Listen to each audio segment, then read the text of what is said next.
Olá amigos do canal Medo Noturno. Boa noite e sejam bem-vindos a mais um vídeo. Quem fala com vocês é o Dante, seu parceiro para a Hora dos Sustos. Irei acompanhar vocês daqui pra frente contando os relatos mais bizarros e sombrios que puder.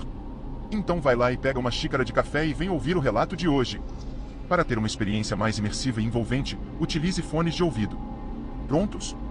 Vamos começar! A primeira lembrança que Gustavo tinha de seu pai era o som de pregos sendo martelados em uma parede. Não havia rosto, voz ou cheiro. Apenas o ritmo seco e preciso, taque, taque, taque. Quando adulto, aprendeu que essa lembrança vinha da reforma do porão, um projeto que seu pai começou pouco antes de desaparecer. Gustavo cresceu com a mãe, numa casa pequena no litoral de São Paulo, sempre cercado por silêncios incômodos e objetos que pareciam carregar mais do que poeira. Sua mãe evitava falar sobre o passado, principalmente sobre o pai. O máximo que dizia era, ele era obcecado com aquela parte da casa. Você era muito pequeno. É melhor esquecer.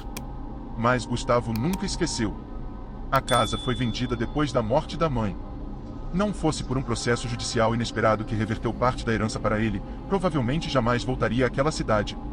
O espólio incluía algo inesperado, a escritura de um terreno afastado, com uma construção simples nos fundos. O cartório informava que o imóvel pertencia ao seu pai, e havia sido mantido em seu nome durante todos aqueles anos, sem movimentações. Curioso, Gustavo viajou até o local. Era uma construção de alvenaria baixa, sem janelas visíveis, com um portão de ferro que rangia ao menor toque. O mato ao redor crescia em espirais desordenadas, como se evitassem pisar no solo ao redor da casa. Quando finalmente encontrou a entrada, descobriu que a porta estava destrancada. Lá dentro, o ar era espesso e úmido, carregado de umidade antiga e um cheiro metálico. Tudo indicava que ninguém entrava ali há décadas. Mas o mais estranho era que o interior não parecia abandonado. As prateleiras estavam repletas de anotações, amostras de solo, rochas etiquetadas e croquis detalhados com mapas subterrâneos. Na mesa central, havia um diário aberto, coberto por uma fina camada de pó, mas com a tinta ainda viva. O nome na capa era o de seu pai. Gustavo passou horas naquele lugar, mergulhado nos escritos. Descobriu que seu pai havia se tornado obcecado por uma rede de túneis subterrâneos na região, estruturas que não constavam em nenhum mapa oficial. Ele acreditava que os túneis datavam de um período anterior à colonização portuguesa, talvez até mais antigos que qualquer civilização documentada no continente. Havia croquis com símbolos, diagramas e textos traduzidos do tupi antigo, mas alguns sinais não pertenciam a nenhum idioma conhecido. No fim do caderno, havia uma anotação repetida várias vezes. Não é o que está embaixo. É o que escuta de baixo para cima. Gustavo sentiu um calafrio. A grafia se tornava trêmula nas últimas páginas, como se o autor escrevesse às pressas ou em estado de pânico. Havia desenhos de formas alongadas, humanoides, mas com proporções incorretas, braços muito longos, mãos sem dedos definidos, olhos desenhados com carvão denso, como buracos vazios. E então, sob a mesa, Gustavo encontrou uma alça de ferro. Um alçapão. Ele hesitou. Mas a hesitação foi breve. Desceu com uma lanterna antiga que havia encontrado pendurada num gancho. O ar ficou mais pesado a cada degrau. As paredes eram revestidas com pedras muito antigas, algumas com inscrições idênticas às do caderno. O túnel se estendia por dezenas de metros, serpenteando em curvas suaves. Não havia sinal de colapso ou umidade, parecia perfeitamente preservado. E então ele começou a ouvir o som. Um ritmo baixo, abafado, vindo das profundezas. Não era um gotejar, nem passos. Era o som de pregos sendo martelados. Taque, taque, taque. Gustavo parou. A lembrança de infância veio com força. Aquela era a mesma cadência, o mesmo som. Mas aquilo era impossível. Não havia ninguém ali, e a acústica do túnel não sugeria ecos. Ele seguiu. Não por coragem, mas por necessidade. Como se algo dentro dele já soubesse o caminho. Mais adiante, o túnel se alargava em uma câmara. No centro, havia uma estrutura de pedra semelhante a um altar, com símbolos entalhados nas bordas. O chão ao redor estava coberto de marcas circulares, como se algo tivesse sido arrastado repetidamente. No canto, empilhados como sacos de batata, havia ossos. Gustavo caiu de joelhos. Algo naquilo tudo escapava da compreensão racional. Mas antes que pudesse se recompor, viu uma figura parada do outro lado da câmara. Silenciosa, imóvel. Era um homem. Ou algo que havia sido um homem.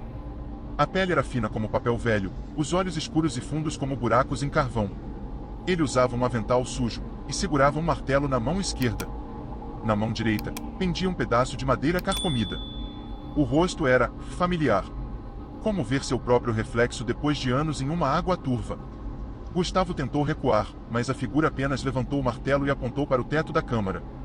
Lá em cima, desenhada com sangue seco, havia uma inscrição em tupi. Eles não falam com palavras. Eles escavam a mente. E então o som voltou. Mais perto. Mais alto. Taque, taque, taque. A luz da lanterna começou a falhar. Gustavo sentiu o ar se tornar sólido, como se algo invisível estivesse pressionando seu peito. E antes que a lanterna se apagasse por completo, viu algo se mover atrás da figura. Não uma sombra. Algo que a própria sombra evitava cobrir. A lanterna morreu com um estalo seco, como uma lâmpada queimada por dentro. Na escuridão total, Gustavo sentiu o espaço se contrair, como se as paredes ao redor respirassem. O som do martelo continuava, mas agora não vinha de um único ponto. Parecia ressoar dentro da sua própria cabeça. Taque, taque, taque. Ele recuou, tateando o chão, tentando encontrar o caminho de volta pelo qual viera. Mas os contornos haviam mudado. As paredes, antes lisas, estavam agora recobertas por algo viscoso, que escorria devagar como óleo. Cada toque parecia ativar uma memória esquecida, o rosto da mãe, o cheiro da casa antiga, o som abafado de gritos à distância. E então, pela primeira vez, Gustavo percebeu que não estava sozinho. Havia sussurros. Frases em tupi, misturadas a outras línguas que ele não conhecia. Sílaba por sílaba, algo se infiltrava em sua mente. Imagens fragmentadas surgiam, mapas que se desenhavam sozinhos, como veias de um organismo vivo. Um dos túneis se destacava. Um ramal escondido, que não constava em nenhum dos diagramas do caderno de seu pai. Instintivamente, ele seguiu por ele. A escuridão não o impedia mais. Era como se sua mente tivesse se ajustado, como se ele enxergasse por outra via. Sentiu o túnel pulsar, como se fosse parte de um corpo muito maior. Nas paredes, símbolos começaram a brilhar com uma luz esverdeada, tênue e doentia. Eles se moviam, se rearranjavam, como se lessem seus pensamentos. Gustavo chegou a uma nova câmara. Esta era diferente, circular, sem altar, mas com um rebaixamento central, como uma cratera. No centro, havia um espelho de água negra. E diante dele, um caderno idêntico ao do pai. Mas com seu nome na capa. Gustavo se aproximou, as mãos trêmulas. Ao abrir o caderno, as páginas estavam preenchidas com sua caligrafia, registrando eventos que ainda não haviam acontecido. A última página descrevia o exato momento em que ele encontrava o espelho, palavra por palavra. E então, a frase final. Para sair, é preciso mergulhar. Gustavo hesitou. Olhou ao redor. Os sussurros silenciaram, como se aguardassem. O espelho líquido parecia se mover levemente, reagindo à sua presença. Ele mergulhou. A sensação foi instantânea, como atravessar uma membrana de metal líquido. Não havia temperatura. Nem tempo. Do outro lado, acordou ofegante, deitado no piso da construção acima. Era dia. O sol entrava pelas frestas do telhado. O alçapão estava fechado, e coberto por uma pesada estante, como se nunca tivesse sido movido. Ao seu lado, estava o caderno. Aberto na mesma página. Mas havia uma nova anotação no rodapé. Eles escavam a mente até que ela se torne solo fértil. Gustavo saiu cambaleando da casa, os olhos lacrimejando com a luz do dia. Estava em choque, mas vivo. Voltou ao hotel. Dormiu por mais de 12 horas. Quando acordou, acreditava que talvez tivesse sonhado. Que tudo havia sido uma construção do subconsciente, algum surto causado pela casa, pela obsessão do pai. Até abrir o notebook. No navegador, havia uma aba que ele não lembrava de ter deixado aberta. Um fórum sobre linguística e arqueologia subterrânea. Alguém havia postado fotos dos mesmos símbolos que ele vira nos túneis. Mas com um detalhe novo, uma marca circular, com 3 linhas transversais. Gustavo sentiu o sangue gelar. Era a mesma marca que ele agora tinha tatuada na palma da mão direita. E que definitivamente não estava lá antes. Nos dias seguintes, começou a ouvir sons em horários aleatórios, batidas repetitivas, como marteladas, vindas do teto, das paredes, do chão. Mas apenas ele ouvia. Médicos não encontraram nada. Nem psicológicos, nem neurológicos. As batidas continuaram. E então, em um sonho que parecia mais real que a vigília, seu pai apareceu. Estava pálido, os olhos fundos, a boca costurada com linhas grossas. Mas em sua mão, entregou-lhe um novo caderno. Com páginas em branco. No verso da capa, a inscrição: Continue o escavo. Agora, Gustavo vive isolado. Voltou para o terreno, reconstruiu a entrada, e tem documentado cada metro que avança. Diz que eles falam com ele. Que não são seres, mas vozes debaixo da terra, antigas demais para terem forma. E que seu pai não desapareceu. Ele foi absorvido. Gustavo acredita que a humanidade vive sobre um organismo milenar, enterrado e adormecido. Os túneis não foram escavados por mãos humanas, mas por algo vivo. Algo que desperta em ciclos. Que se alimenta de ideias, memórias e consciências. E quando escava profundamente em uma mente, ela nunca mais volta a ser a mesma.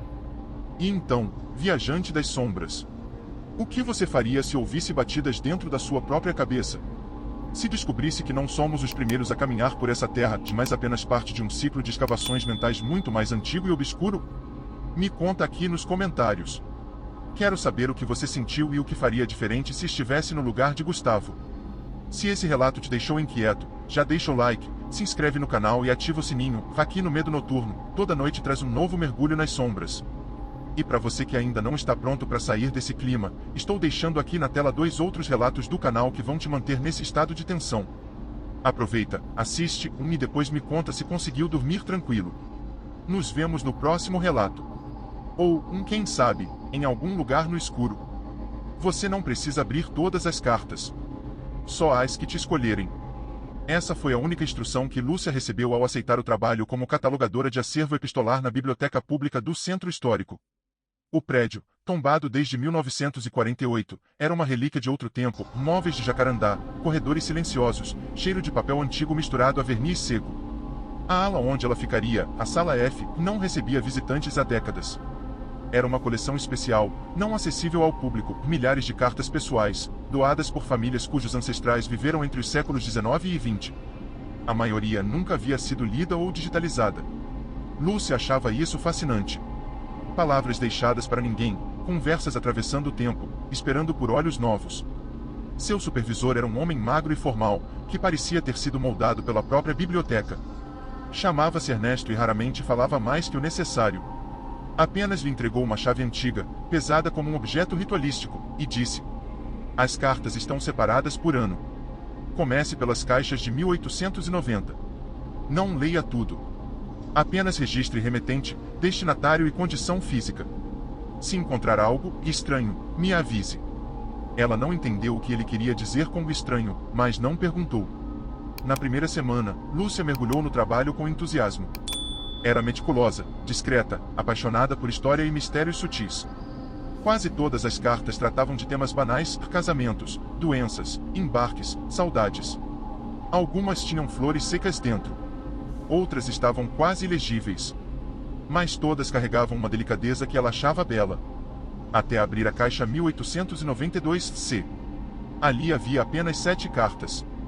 Todas sem envelope. Papel mais espesso que o comum, com textura de tecido fino. Caligrafia em tinta ferrugem, firme e delicada. Eram endereçadas a um destinatário sem nome, apenas indicado como você que sente, mas não vê. Algo nela arrepiou. Lúcia tentou descartar o desconforto como o cansaço. Mas ao tocar a primeira carta, teve a nítida sensação de que o ar na sala ficou mais denso. Como se tivesse fechado uma porta invisível. Ela começou a leitura. Sei que ainda não me perdoou. Mas quero que saiba que vi você naquela noite, mesmo você não estando lá. O sangue no espelho não era meu. E não foi você que escreveu aquelas palavras. Eu compreendo agora, somos tradução um do outro, em línguas que ninguém mais fala. Lúcia parou. Sentiu uma pontada no lado direito da cabeça, uma dor aguda e breve. Quando piscou, por um segundo achou ter visto algo do outro lado da sala, uma sombra projetada sem fonte de luz. Mas não havia ninguém. As outras cartas seguiam no mesmo tom, fragmentadas, quase poéticas, com frases que pareciam responder a perguntas não feitas. Algumas mencionavam um lugar chamado Sala Sem Chave. Outras falavam sobre a voz atrás da pele e o tempo que se dobra para engolir quem não obedece. A última carta tinha algo a mais, uma marca no canto inferior, como uma impressão digital feita com sangue seco. E uma frase. Quando o sétimo envelope for lido, a oitava porta se abrirá. Mesmo que ninguém a tenha construído. No dia seguinte, Lúcia chegou mais cedo. Algo naquela caixa não saía da sua cabeça. Ela sonhou com a tal sala sem chave. Sonhou que entrava nela, e que lá dentro havia uma pessoa com seu rosto, mas os olhos estavam voltados para dentro. Ao chegar à biblioteca, percebeu uma mudança sutil na rotina. Ernesto não estava. Em seu lugar, uma mulher que ela nunca havia visto aguardava no balcão da recepção. Usava roupas antiquadas, cabelo preso em coque baixo. Sorriu de forma educada, mas vazia. O Sr. Ernesto precisou se ausentar. Ele deixou instruções para que você continuasse o trabalho normalmente. Sem muitas opções, Lúcia desceu até a sala F. As luzes piscaram ao serem acesas. Ela achou que fosse problema elétrico, o prédio era velho. Mas no fundo da sala, onde antes havia uma parede lisa, agora havia uma porta. Não era possível. Ela conhecia bem aquele espaço. Não havia porta ali. Mas agora havia. De madeira escura, sem fechadura. E no centro, um símbolo entalhado, o mesmo da marca de sangue na última carta. Contra qualquer instinto lógico, Lúcia se aproximou. Ao tocar a madeira, sentiu um arrepio profundo, não apenas físico, mas psíquico. Como se a porta tivesse um pensamento próprio e tivesse acabado de reconhecer algo nela. E então ela se abriu. O interior era uma sala pequena, com paredes revestidas de espelhos antigos, manchados e embaçados. No centro, uma cadeira de encosto alto. E sobre ela, uma nova carta. Mais nova que as demais. Com o nome de Lúcia na frente. Suas mãos tremiam ao abrir. Você chegou.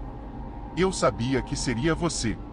Os outros tentaram, mas não suportaram o peso do reflexo. Não olhe muito tempo. Eles te veem através de você. Essa carta foi escrita ontem. Mas não por mim. Foi você quem a escreveu, ao sonhar com ela. Agora, sente-se. E escute com os olhos fechados. A oitava voz quer falar. Lúcia tentou largar a carta. Mas seus dedos não obedeceram. E então, os espelhos começaram a emitir um som baixo, como vidro vibrando em frequência inumana. Do fundo dos reflexos, figuras começaram a se delinear. Mas elas não a observavam. Elas a escutavam. Lúcia recuou da cadeira, ofegante. As figuras nos espelhos não tinham contornos nítidos, mas pareciam formar expressões que se transformavam conforme ela piscava. Algumas lembravam rostos humanos, outras, simulações grotescas de feições que nunca haviam sido humanas, olhos onde não deveriam estar, bocas suturadas, cabeças inclinadas em ângulos impossíveis. Ela fechou os olhos. A carta pedirá isso. E então ouviu. Não com os ouvidos, mas dentro de si. Uma voz múltipla, como se várias pessoas sussurrassem exatamente as mesmas palavras ao mesmo tempo, ressoando em sua mente com ecos profundos. Você passou pelo limiar. Abriu o que era para ser guardado. Agora é tradutora. Agora é portadora. O que estava em pedra, você transcreveu em sonho. Lúcia tremia. Estava paralisada, mas não por medo. Era como se o corpo dela não mais pertencesse à gravidade comum. Sentia-se suspensa, atravessada por memórias que não eram suas, uma mulher do século XIX escrevendo febrilmente, um incêndio na antiga ala leste da biblioteca, alguém trancando uma criança dentro de uma estante falsa, alguém chorando diante de uma carta que desaparecia ao ser lida. Ela viu a sala sem chave se repetir, em várias épocas. Viu pessoas entrando nela, e nenhuma saindo da mesma forma. Algumas jamais saíram. Acordou no chão da sala F. Não sabia quanto tempo havia passado. A porta havia sumido. Em seu lugar, apenas a parede novamente lisa. Mas sobre a mesa, repousava a cadeira que antes estivera no centro da sala, com uma nova carta sobre o assento. Esta era escrita com sua caligrafia. As palavras não existem antes de serem sentidas. Agora, cada carta que você tocar poderá carregar a semente. Você não lê mais histórias. Você as planta. E elas germinarão em quem ousar ler depois de você. Nos dias seguintes, Lúcia tentou agir normalmente. Não comentou nada com Ernesto, que retornará como se nada tivesse acontecido. O nome da mulher que o substituíra não constava nos registros. Mas algo havia mudado. Ela começou a ver símbolos discretos em outras caixas, marcas idênticas às da carta com a impressão digital de sangue. Algumas caixas pareciam pulsar levemente ao toque, como se contivessem calor. E ao abrir algumas delas, surgiam cartas que ela tinha certeza de jamais ter visto, mas que reconhecia, como se as tivesse escrito dormindo. Em um fim de tarde particularmente silencioso, Lúcia decidiu testar algo. Escolheu uma carta antiga, de 1894, endereçada a um tal de Valentim Soares. Ao tocá-la, fechou os olhos e se concentrou. Surgiram imagens. Ruas de paralelepípedo. Uma mulher em roupas de luto caminhando sob chuva. Uma caixa sendo enterrada sob a escada de uma escola desativada. Um menino observando tudo com um olhar ausente. Quando abriu os olhos, a carta estava diferente. Uma frase nova havia surgido, escrita em letra que imitava a dela. Ela ainda ouve o choro pela fresta da madeira. Você saberá o lugar quando ouvir o nome 3 vezes em sonhos. Lúcia sentiu um formigamento nas têmporas. Ela havia deixado uma semente naquela carta. E soube, com uma certeza insuportável, que alguém, algum dia, Valéria. E teria o mesmo destino que ela. Não conseguia mais abandonar o trabalho. A sala sem chave não se abria mais, mas ela a sentia próxima, como uma segunda pele. Começou a sonhar com cartas que não haviam sido escritas. Com frases que surgiam como código entre palavras comuns. E uma entidade sem rosto, que só se manifestava através da caligrafia dos outros. Cada novo acervo que Lúcia tocava parecia já saber que ela viria. Algumas cartas a chamavam pelo nome. Outras previam os pensamentos que ela teria na semana seguinte. Em uma, encontrou uma frase que encerrou sua última dúvida. Agora você entende, as palavras não contam histórias. Elas são grades. E a linguagem é a cela. Hoje, Lúcia ainda trabalha na biblioteca. Mas já não é vista com tanta frequência fora da sala F. Ninguém mais tem autorização para catalogar as caixas que ela cuida. Há rumores entre os outros funcionários, dizem que cartas têm surgido em caixas que estavam vazias. Que, às vezes, é possível ouvir passos dentro da ala interditada, mesmo quando está trancada. E algumas pessoas que receberam cartas em suas casas, entregues sem remetente, relataram sonhos idênticos. Uma sala sem janelas. Espelhos respirando. E uma mulher de cabelos presos, que lhes entrega uma folha em branco. Quando acordam, não lembram o que escreveram. Mas acordam com tinta nos dedos. E a sensação clara de que, a partir daquela noite, alguém está os escutando através dos espelhos. E então, viajante das sombras. Você já recebeu alguma carta sem remetente? Já sonhou com palavras que não escreveu e mais pareciam saber tudo sobre você? Talvez a linguagem que usamos seja só uma camada. Um invólucro. E talvez, ao abrir demais as cartas do passado, estejamos apenas deixando que elas nos abram por dentro. Conta aqui nos comentários se essa história te fez pensar diferente sobre palavras, memórias e o que pode estar escondido dentro de uma simples carta. Se gostou do relato, já deixa o like, se inscreve no canal e ativa o sininho. Aqui no Medo Noturno, toda noite traz um novo eco de algo que nunca deveria ter sido lido. E para você que ainda sente algo atrás da nuca, estou deixando aqui na tela 2 outros relatos que talvez completem esse quebra-cabeça. Aproveita, assiste e depois me diz se também sentiu os espelhos vibrando. Nos vemos no próximo relato. Ou, quem sabe, em alguma carta endereçada a você. O nome oficial era Instituto Lacerda de Reabilitação Psíquica, mas ninguém usava esse nome. Nem mesmo nos relatórios internos. Para a maioria, era apenas a fazenda. Localizada nos arredores de Ouro Preto, em uma área afastada do fluxo turístico, a construção era de 1897, com estrutura colonial e amplos jardins mal cuidados. O prédio principal parecia mais uma antiga escola de padres, janelas altas, sinos desativados, paredes grossas. Durante anos funcionou como sanatório, até ser fechado nos anos 70 após denúncias de maus-tratos e desaparecimentos.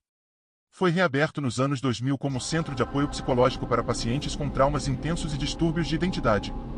A ideia era simples: isolamento total, terapia intensiva e um processo que eles chamavam de desidentificação gradual. Isabel não sabia exatamente o que aquilo significava. Tinha sido contratada como arquivista. Seu papel era organizar os prontuários antigos, especialmente os dos pacientes que estiveram internados entre 1965 e 1971, último período de funcionamento antes do escândalo. Logo no primeiro dia, o psiquiatra-chefe, Dr. Rodrigo Lins, a avisou: não se envolva com os conteúdos. Leia apenas o necessário. E se encontrar alguma pasta com a marca vermelha, traga direto para mim. Não leia. É sério. A marca vermelha era um carimbo desbotado com o número 8 dentro de um círculo. Isabel achou o aviso exagerado, mas acenou, obediente. O arquivo ficava num porão amplo, de pé direito baixo, com corredores metálicos e lâmpadas fluorescentes que zumbiam levemente. As pastas eram guardadas em armários antigos, etiquetadas com nomes e números. Algumas exalavam mofo. Outras estavam plastificadas. No terceiro dia, Isabel encontrou a primeira pasta marcada com o número 8. Seu dedo hesitou sobre o fecho de metal. Era um arquivo fino, de apenas 3 páginas. O nome do paciente não estava legível. Mas algo chamou sua atenção. Ao lado do número de internação, CN 1812, havia a observação: paciente não identificado. Aparição durante inspeção noturna. Aparição? Isabel tentou convencer a si mesma de que era só um erro de digitação. Talvez quisessem dizer apreensão ou intervenção. Mas então veio a parte mais estranha. Na segunda folha da pasta, estava transcrita uma sessão com o paciente não identificado. A entrevista era breve. Médico, você sabe onde está? Paciente, ainda não. Médico, como se chama? Paciente, isso depende. Médico, do quê? Paciente, do nome que você esqueceu. Médico, e por que está aqui? Paciente, porque vocês me chamaram. O resto estava rasurado, exceto por uma anotação manuscrita no rodapé. Essa foi a terceira manifestação. Sempre no mesmo dia, 12 de abril. Os registros desaparecem sozinhos. Verificar influência residual. A letra tremia, como se o autor tivesse escrito com a mão não dominante.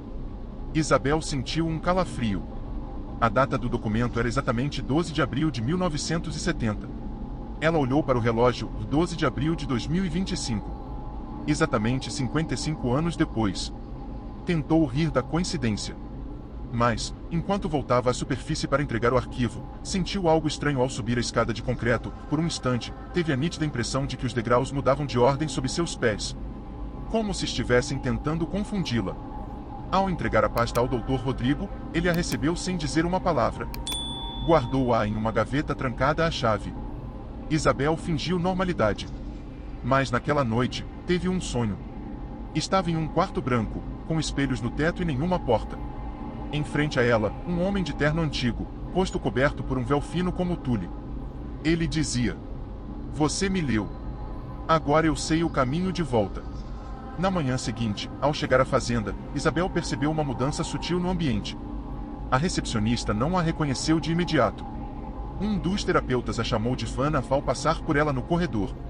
E no sistema de ponto digital, seu nome não aparecia mais. Dr. Rodrigo, ao vê-la, franziu a testa e disse: "Quem autorizou sua entrada?" Isabel congelou. "Como assim? Eu trabalho aqui. Desde o dia 9. Fui contratada pela Fundação Lopes." O doutor respirou fundo, nervoso. A Fundação Lopes foi encerrada em 2007, Isabel. Esse centro é federal desde 2009. Você não pode estar aqui. Ela tentou explicar. Mas ele a interrompeu, chamando um segurança. Ela foi escoltada até a saída. Na rua de terra, isolada do mundo, Isabel olhou para trás. E viu algo impossível: o prédio parecia indiferente. Não era mais a mesma construção que ela entrará naquela manhã. Era mais antigo.